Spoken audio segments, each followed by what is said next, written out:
অন্যকে পিতা বলে সম্বোধন করা। রাসূল সাল্লাল্লাহু আলাইহি সাল্লাম বলে মানিদা ইলা গায়রি আবিহি ওয়া হুয়া ইয়ালামু আন্নাহু গায়রু আবিহি ফাল জান্নাতু আলাইহি হারামুন রাওয়াহুল বুখারী। রাসূল সাল্লাল্লাহু আলাইহি সাল্লাম বলেন আমার উম্মত যে ব্যক্তি নিজের পিতা ছাড়া অন্যকে পিতা বলে সম্বোধন করে, আহ্বান করে, দাবি করে, আল্লাহর জান্নাত ওই ব্যক্তির জন্য হারাম হয়ে যায়। তাহলে আমাদের আব্বা কয়জন? একজন। সুন্দর কথা, 10 মিনিট শুনেন। আমাদের আব্বা কয়জন? 3 জন। কম নাই, এখন তো আমরা 300 আব্বা বানাইছি। ল্যাংটা বাবা, কি কি আরো বাবা আছে, তালা বাবা, শিকল বাবা, গিয়াস বাবা, বিদ্যুৎ বাবা, ঠিক কিনা? বললাম যে ল্যাংটাকে কেন বাবা বলো? কজন ল্যাংটার ভিতরে বহুত আছে। বললাম যে যা আছে ভিতর বাইরে এত দেখাই রেখেছি, ল্যাংটা কেন আমাদের বাপ হয়।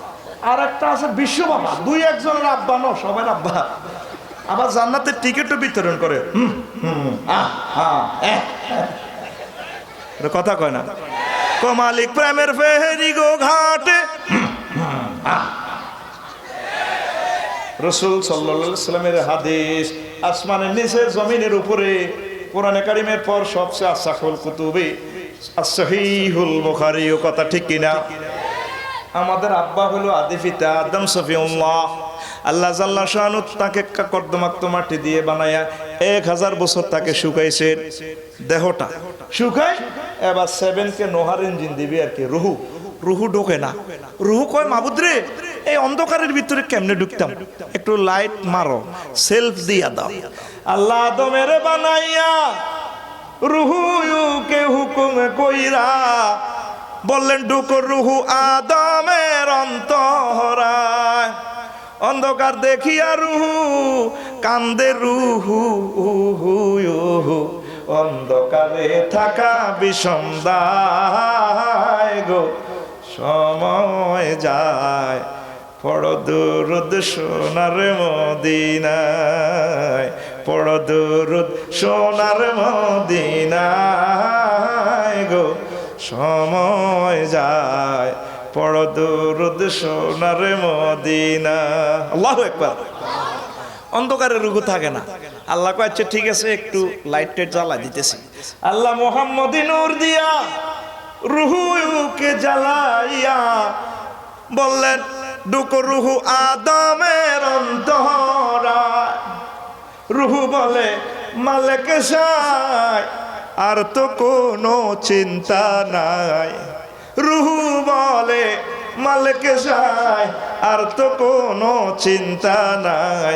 ঢুকল রুহু আদমের অন্তরায় গো, সময় যায় ভেজ দুরুদ সোনার মদিনা। আল্লাহু আকবার। রাসূল সাল্লাল্লাহু আলাইহি সাল্লামের নূরেতে জগৎ আলোকিত। হুজুরের ফেসের নূর যারা দেখছে তারা রাজা বাদশা হয়েছে, তারা প্রেসিডেন্ট আব্দুল হামিদ সাহেব হয়েছেন, তারা প্রেসিডেন্ট ডোনাল্ড ট্রাম্প হয়েছে। হুজুরের না মানার কারণে খাইব কোনি, কবে ডোনাল্ড ট্রাম্প না ইস্কাত্তুরুক বানায়, হরতন রুইতন লাগায়, রং কালা দিন মারা দেয়, ঠিক না? হুজুরের কণ্ঠের নূর যারা দেখছে তারা নুরা লাইলা ইন্দ্রকেশর মিজানুর রহমান আল হাজারি হয়ে গেছে, ওই কণ্ঠশিল্পী হয়ে গেছে, সুন্দর কণ্ঠের অধিকারী হয়েছে। সুবহানাল্লাহ নাই কেমন? এইভাবে হুজুরের প্রতি অংশ যেভাবে দেখেছে এভাবে তার ভিতরে রিফ্লেকশন হয়েছে। আল্লাহু আকবার।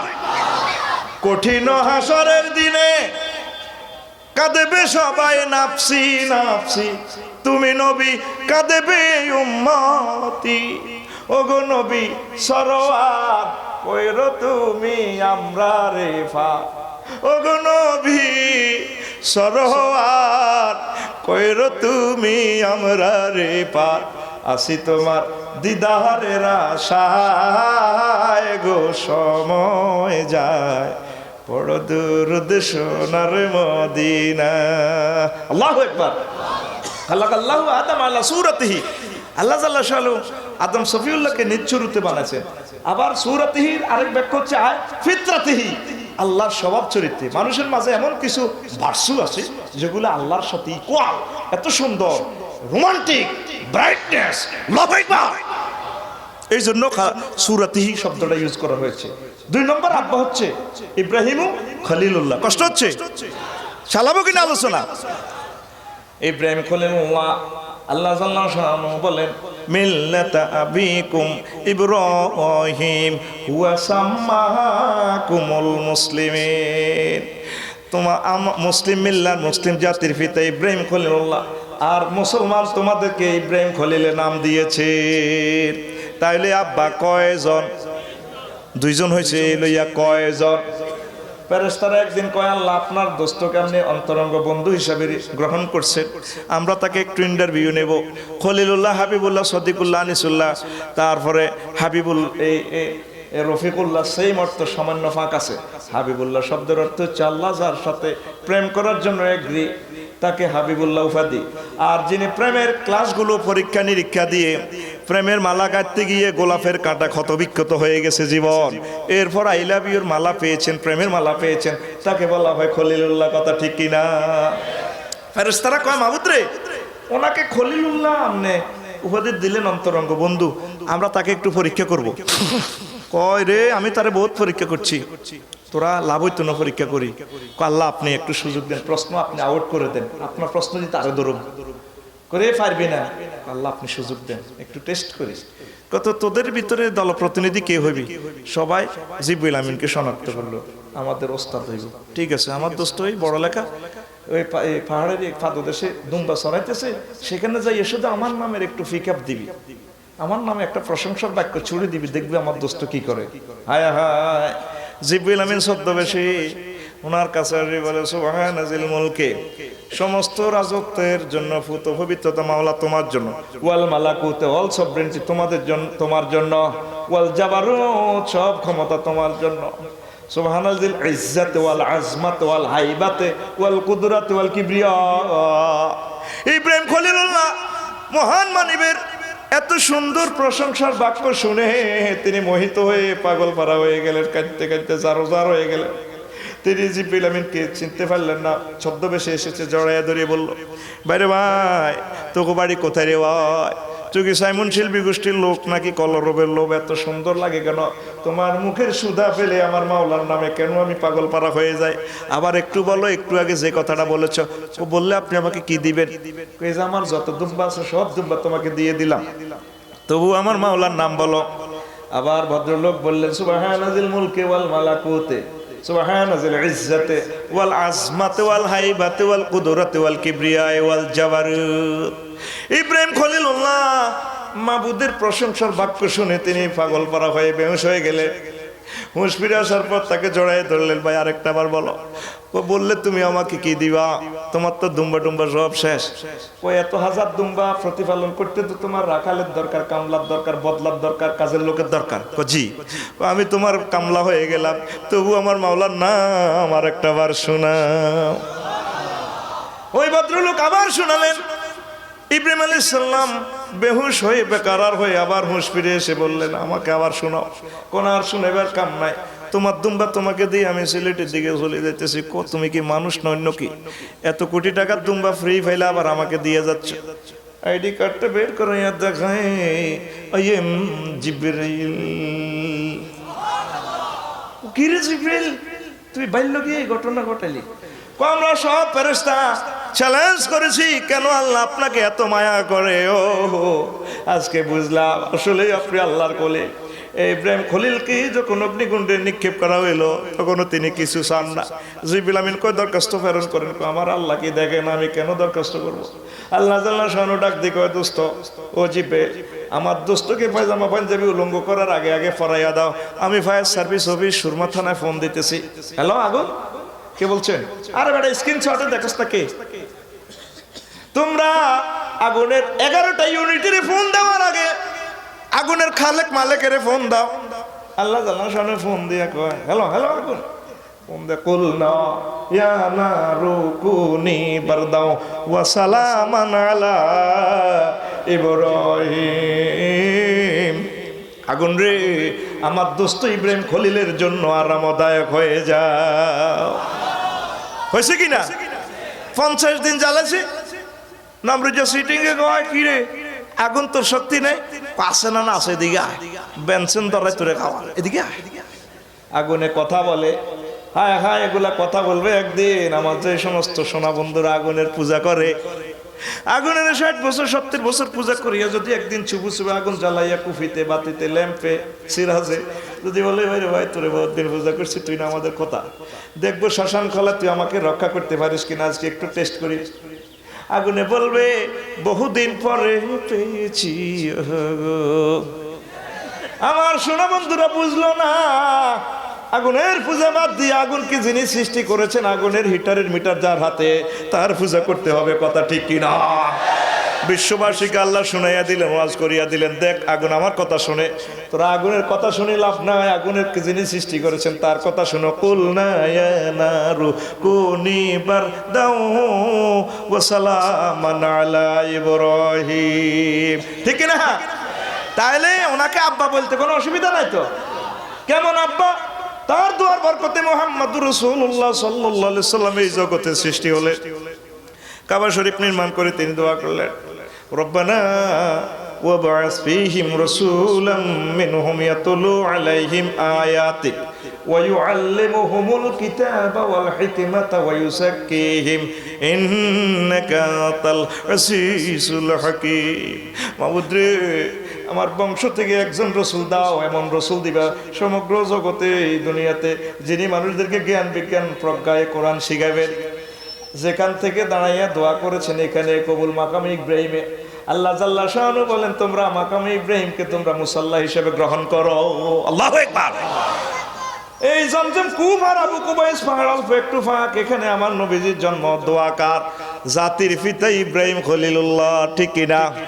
এগুলো আব্বা কয়জন? 2 জন। কয়জন? আর একটা আব্বা আছে রে বড় লেখাতে, যে আব্বার বরকতে দুনিয়া দেখেছি আমরা, তার নাম জন্মদাতা পিতা, ঠিক না? এই আব্বাকে মহব্বত করবে, ভালোবাসবে। আব্বার ওয়াইফ মরে গেলে আব্বাকে নিজ দায়িত্বে বিয়ে করা দিবে, ঠিক কিনা? না, বিয়ে করাতে তো বড় লেখা মার্কেটের মালিক হয়ে যায়। আল্লাহ রাসূল সাল্লাল্লাহু আলাইহি সাল্লাম বলেন, রেজাল ওয়ালিদের রেজার রাব্বি, যার উপরে আল্লাহ, যার উপরে আব্বা আম্মা খুশি তার উপরে আমার আল্লাহ খুশি, ঠিক আছে তো? আব্বাকে মহব্বত করবে তো? তোমরা তো সব মায়ের ফাটি। সরকারি চাকরি হলে আম্মার জন্য 20,000 টাকার শাড়ি, আব্বার জন্য 20 টাকার মোজা।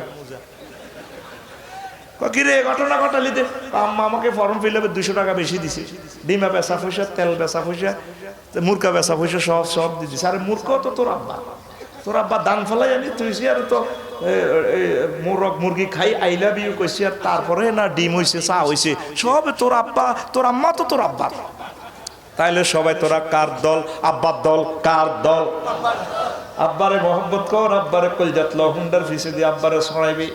আব্বার যদি লাইফ পার্টনার মরে যায়, নিজ দায়িত্বে আব্বারে বিয়ে করাইবা, এটা শরমের কিছু না। আল্লাহ জাল্লা শানু আমাদেরকে কবুল করক। তাইলে এই পর্যন্ত আব্বা কয়জন? আরো জোরে।